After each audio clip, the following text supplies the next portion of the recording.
Good afternoon. My name is Mary McCoy Thompson, and I'm the COO of Dovetail Learning.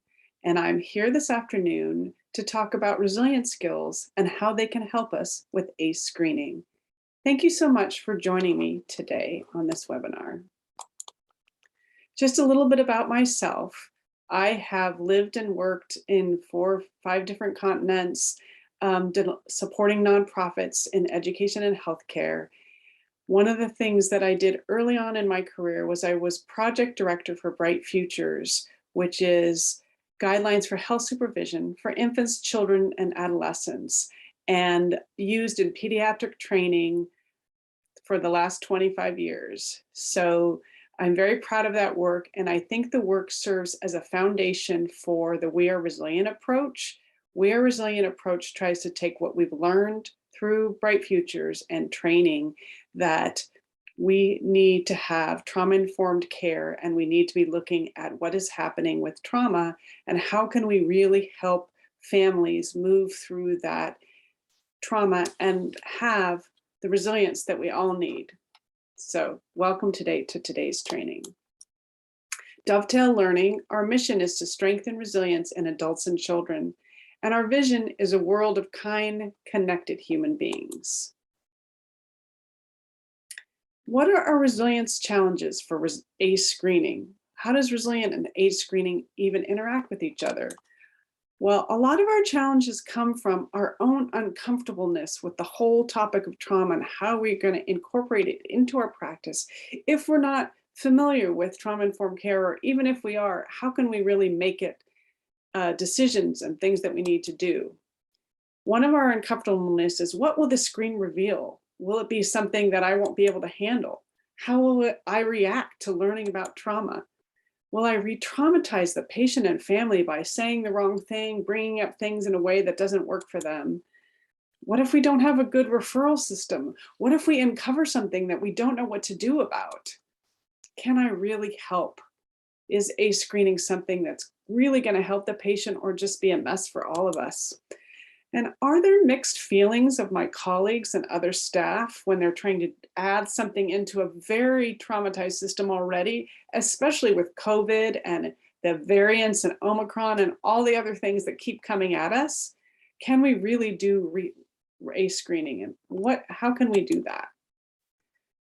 First, let's take the poll.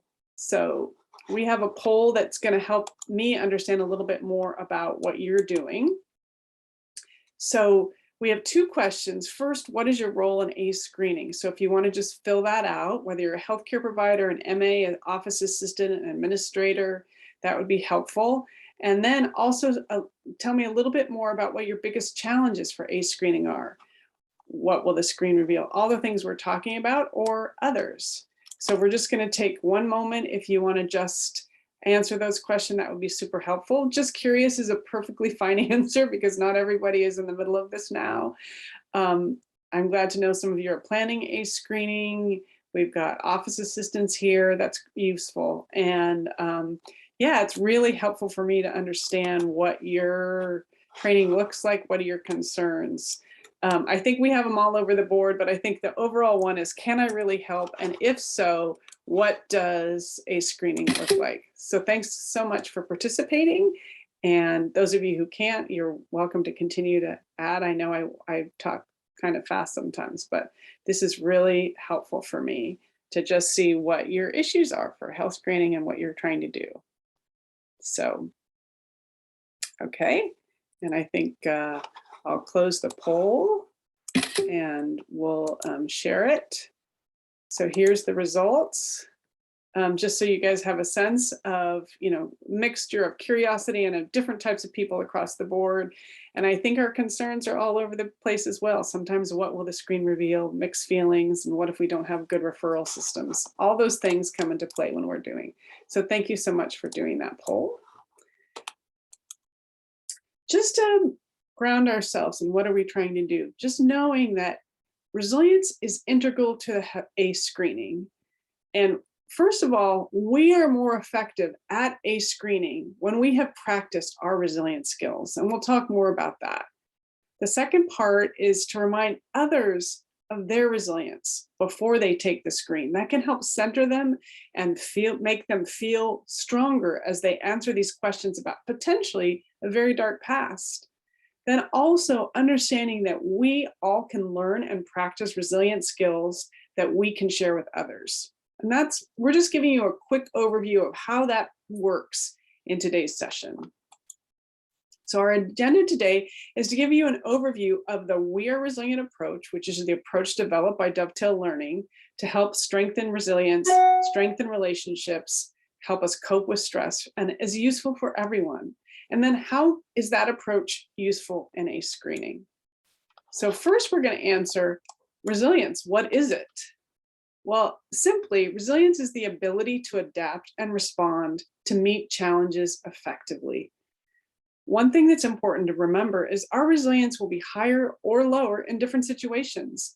We can be super resilient right now, really calm. I can lean into it. Something can come at me and I can fly off and lose my resilience instantly, have a very bad reaction. And then maybe an hour later, I can feel really resilient and another thing come at me and I can answer and respond in a really resilient manner.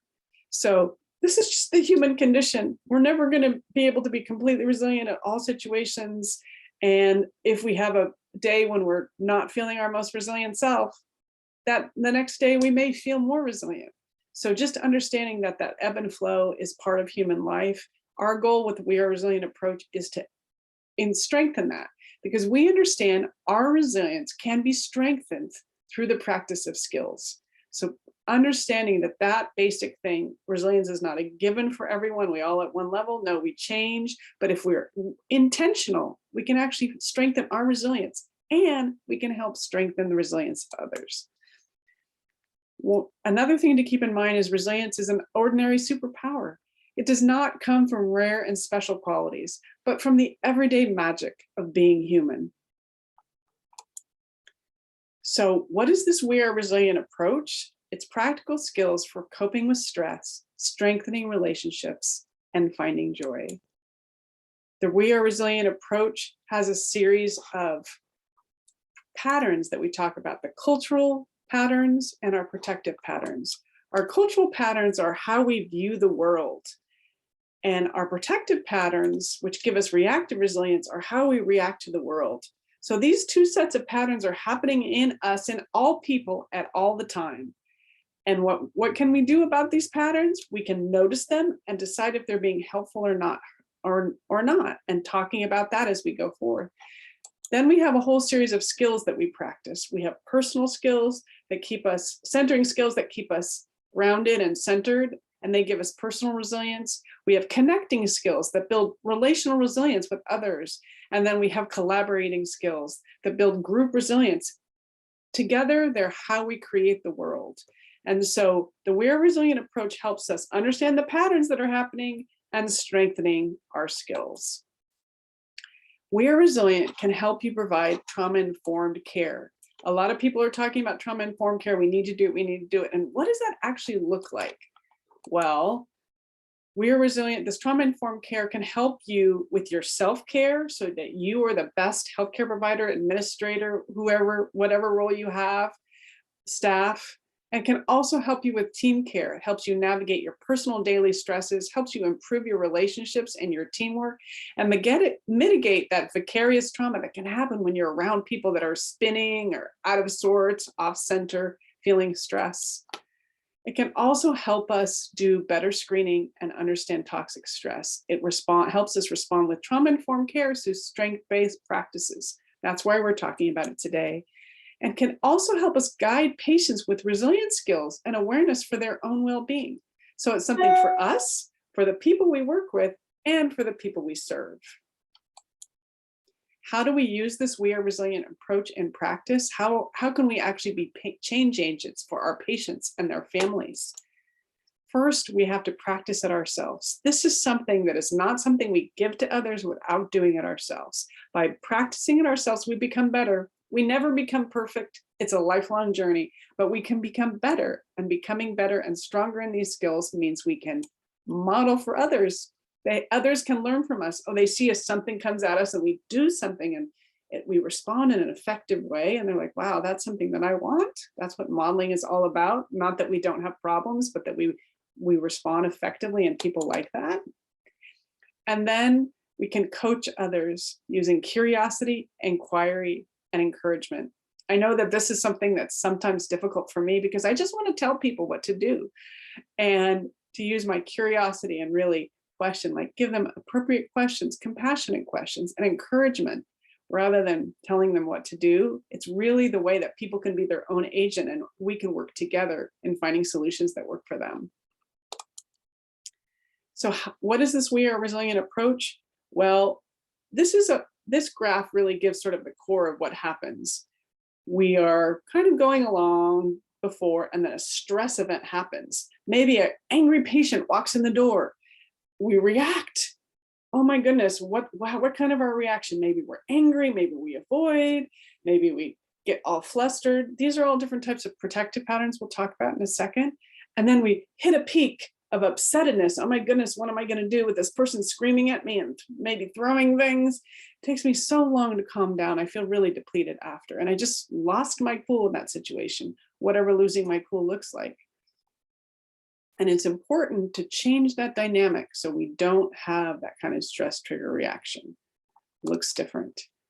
I was talking about the protective patterns. The protective patterns are how we react to the world when something happens. And we've named 6 different types of protective patterns that might affect how you react. One of them is distrusting. Distrusting is just doubting or being critical of yourself. Oh, I shouldn't have acted that way when someone came in. What should I do? It was my fault that that person was angry when they walked in the door, and so you get distrusting. Or hypervigilant. Oh my gosh, who's going to walk in the door now? I don't know what's going to happen. I better make sure everything's in place so when someone walks in the door, it's seeing potential danger everywhere. Or hyper caretaking. I'm going to do this it's over prioritizing others to the detriment of yourself. So making sure maybe I'm going to stay up all night or work 12 hours in the clinic to make sure everything's set, and I get exhausted because I've been hyper caretaking. This one is very common for healthcare providers. Sometimes we move into avoiding. I'm not even going to walk into that front door because there's an angry person out there. I'm not going to see someone in the office. Withdrawing from specific relationships or situations. Sometimes we get defending. We react by digging our heels in to protect ourselves. So someone comes in as angry, I don't know what I did wrong. I didn't do anything wrong. All of these, attacking, being aggressive. Someone comes at us and we go right at them. I know that I can do all these things. We call them protective patterns because we do them when we feel unsafe, whether that's physically unsafe, emotionally, socially, economically. Anytime we feel unsafe, we might end up in a protective pattern. And that's when we can really have that peak growth, and then it takes a while to deplete. So to move out of protective patterns, and only use them when they're helpful, which sometimes they are. That's how we manage the stress curve. That's how we keep our cool. So we're centered along something happens and we notice this guy's coming at me. What's going to be my reaction? We wonder and assess. Is it going to be helpful if I avoid? Maybe it is. Maybe I need to leave the room. Is it going to be helpful if I stand up to this person? But maybe it's more helpful if I choose a resilient skill. And that's what the resilient approach does. It helps us choose a resilient skill. So when someone goes off or we have something coming at us, we don't have to have that high peak and we can stay in a more calm and more centered place. What is the power of centering? It reduces our stress, improves our well-being, and we can work more effectively with others. It helps us connect and collaborate. So our centering skills for personal resilience, these are 6 types of skills that we use and we teach in the We Are Resilient approach. If you're interested, we have more options for learning. The sites will certainly be available after training. I'm just answering a question, and thank you. And we also have a lot of our stuff is available as open educational resources. You can download it for free on our website. And we have lots of options for training. We'll talk about them more later, but some of them right now, we're still offering free circles so people can come in and take a resilience circle anytime and really learn how to get into this material. I'm just giving a really high overview right now so you have a sense of what the material is. So for noticing myself, for example, that's when I notice, wow, my heart is racing, or I'm feeling really depressed or sad, and understanding the emotions that our body is telling us and understanding what that means for us and what we want. Breathing mindfully helps us take a deep breath or a calming breath and really enter a situation in a better place. Letting go is letting go of all that emotional baggage that can weigh us down, letting go of expectations and attachments that can really make us feel off-centered. Finding gratitude, finding gratitude just in the things that we have, all the blessings we have in our life. Positive reframing is when we take something and we change whatever it is into a more empowering narrative for ourselves, a more empowering story. And then nurturing myself is taking care of myself in the way that it needs to be taken care of, socially, emotionally, physically, spiritually, all those things. That's how we stay centered. That's how we stay grounded, using those skills when we need to. Connecting skills, also really important. So these are our second types of skills. And by connecting skills, we create relational resilience. Connecting skills always start with noticing others. What is going on for that other person? Then we heartfelt listening. How does it feel to listen to that other person? What are they trying to say underneath their words? And how can we listen to them? And then we empathize with them. What does it feel like to be in that situation? That angry patient that came in, what is that person really feeling? Then we can choose some kindness for them as we react. And then we're able to speak authentically and really share our truth when we're using all of these skills in our connecting skills. Collaborating skills for group resilience, they include noticing what's happening with the group, appreciating others, and then seeking agreements with each other. So we understand we're on the same page. This is how we're going to achieve whatever goal it is, whether it's cooking Thanksgiving dinner together or whether it's running our clinic. We all need to seek agreements both about how we're going to be together and what we're going to do. And then honoring agreements. How do we revisit those agreements and hold each other accountable in a kind way?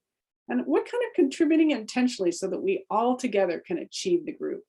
As I said, in our resilience circles, we dive into these skills in a deeper level. We get a chance to practice them each week and reflect on how they're working. So I highly recommend the resilience circle as a way of really understanding these skills. So how does all of this, the We Are Resilient approach, help us with a screening, to return to the topic of the whole webinar? Well, first, it helps us create a trauma-informed culture of readiness. What do I mean by that? This is a nice slide that was created by Ken Epstein, and it allows us, it shows the progression from trauma-informed, which I think many of us feel like we're living in already, in which there's all sorts of things that aren't going well, trauma organized, and there's conflict and organizationals that don't work well together, and people are numbing, and maybe there's a leadership that's not working, any one of these things. We move into becoming trauma informed, and that's when we have shared language. We can talk about what the conflicts are doing. We talk about how things are working for us.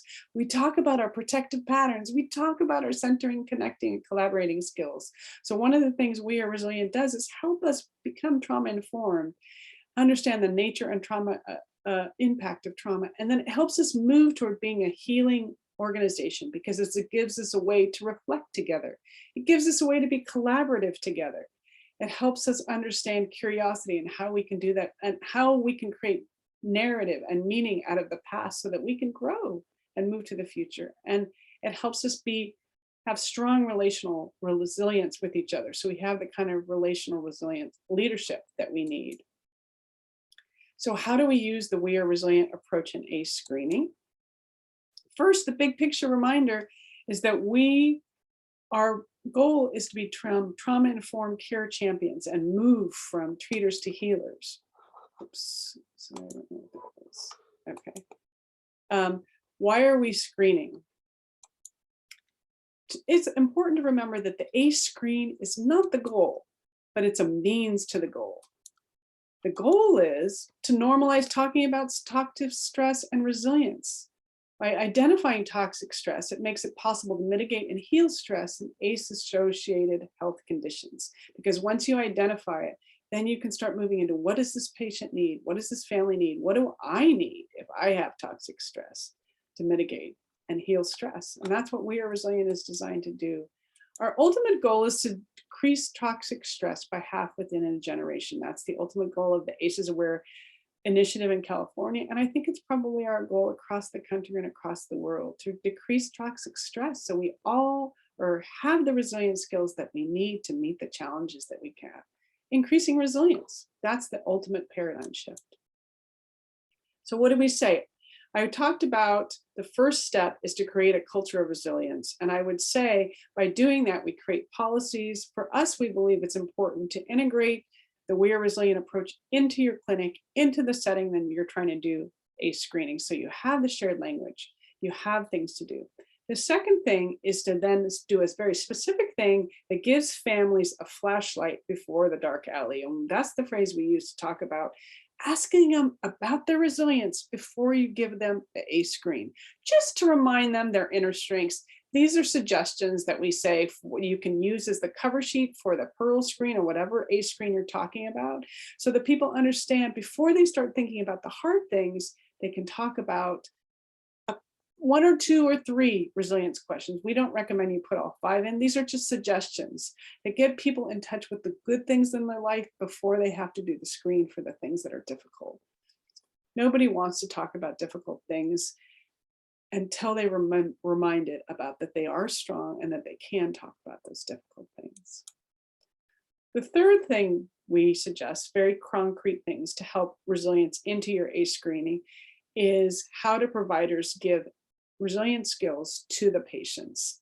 And this is, we respond by modeling our own resilient skills, we share practices, and we coach and guide, maybe talking about ACEs and toxic stress science, but emphasize, just choose one pattern or skill in the We Are Resilient approach to talk about. And this is a case study. This is just an example of a doctor that's doing that with her patient. And I just want to show you Dr. John. That belly aches are sometimes the body's way of telling us there's something stressful going on. And I did see on the screening tool that the survey that you filled out for us, that there may be some stressful events going on. Yeah. And it is definitely true that stress affects our health.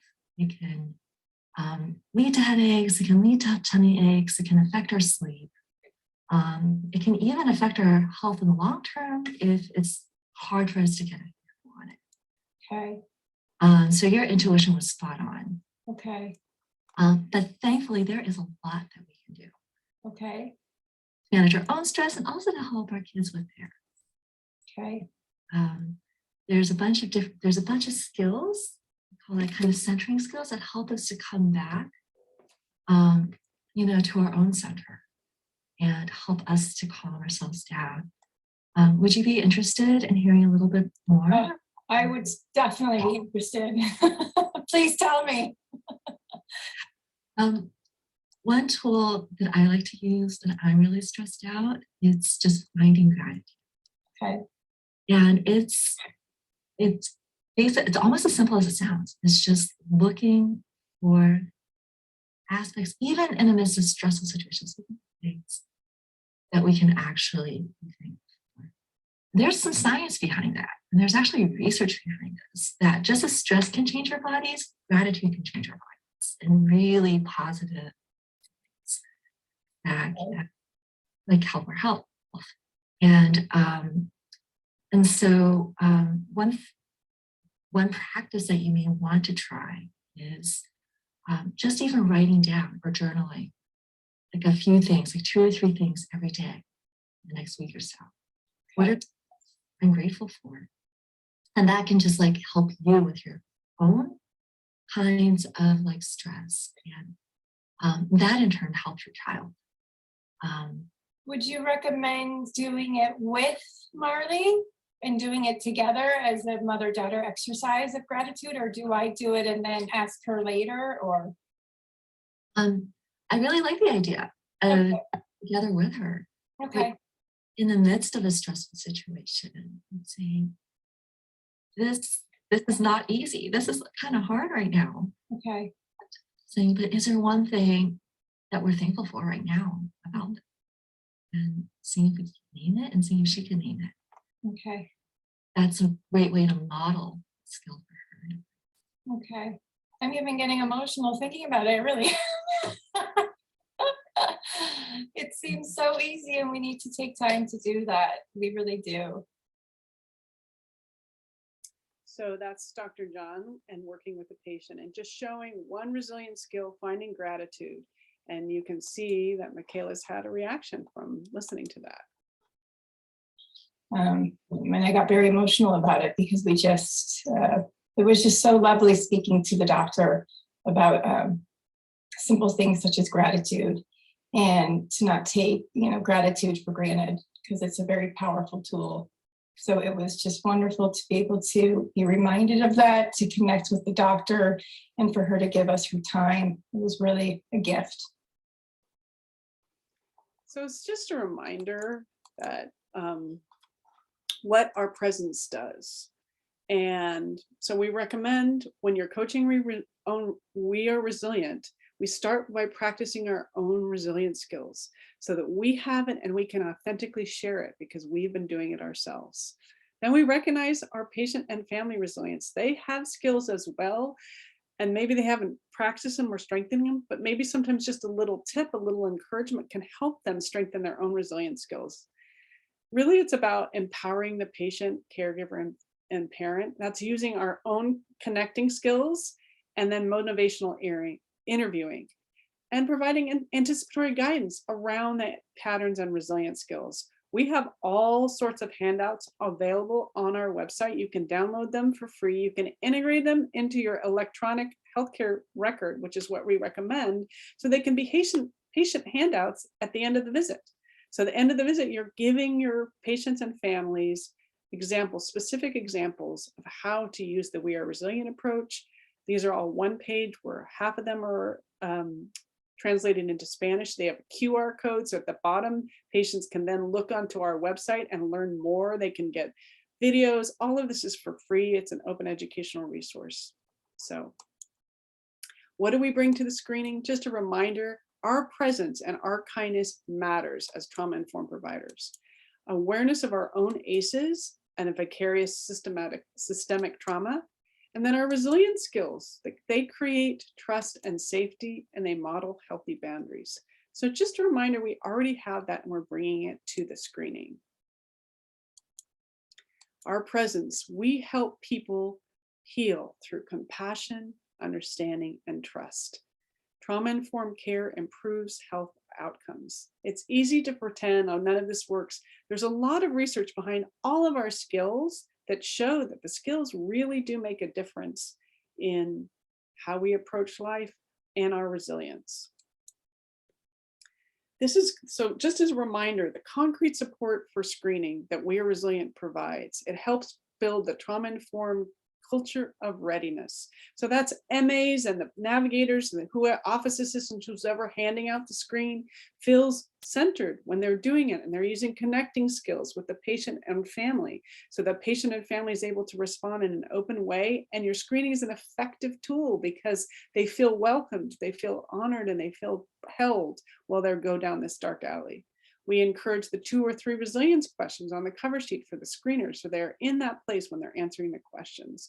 And then We Are Resilient supports provider, and so that they're able to coach resilience skills for these patients and families. This is all the way that we integrate resilience into the ACE screening. How would you like to learn more? We'd love to have you sign up for our 6-week resilience circle, or you can arrange for custom training for your clinic. We've done custom trainings for clinics all over California, and we're certainly able to do those across the US because, of course, we're working on Zoom primarily. You can become a certified resilience coach so that you can bring this to a deeper level into your clinic. And we've done this for many healthcare centers again. And then also for schools and other people who are doing ACE screening. And then we have all sorts of free resources and videos on our website and our YouTube channel. So we encourage you to check those out. www.dovetaillearning is the website. So thank you for joining me. I'm open for if anybody has any questions. You can use the Q&A function at the bottom here and just ask her any questions, or if you have a chat, you can welcome to type them into the chat. I did have one question that somebody had asked, and that question is, what do we do if we're encountering resistance from patients? They don't want to do that ACE screening. Well, how does resilience fit into that? It really fits into that in the sense of we look at the deeper message. What are we really trying to do with it? We're just trying to help them talk about their trauma. They may not want to do it through an ACE screening. Maybe they'll do it not at the first time you ask, but maybe at the 6th time. You can still talk about resilience skills. You can still talk about ACE science. That's the bigger issue, isn't it? To understand, making sure that we all understand how ACEs can impact us, can impact our health, and to strengthen our resilience. So we really encourage you to use your connecting skills, really do heartfelt listening. What is the patient or family trying to say in their resistance? And meet them where they are. Be kind, choosing kindness, speaking authentically with them, and helping them understand that this is a shared journey. We all have problems, we all have challenges, and many of us have ACEs. So they're not to be something to be ashamed of, but they're something to be grappled with, and resilience is a wonderful tool. So thank you so much for joining us today. I hope I have been informative, and we hope you have a wonderful day. Take care. Bye-bye.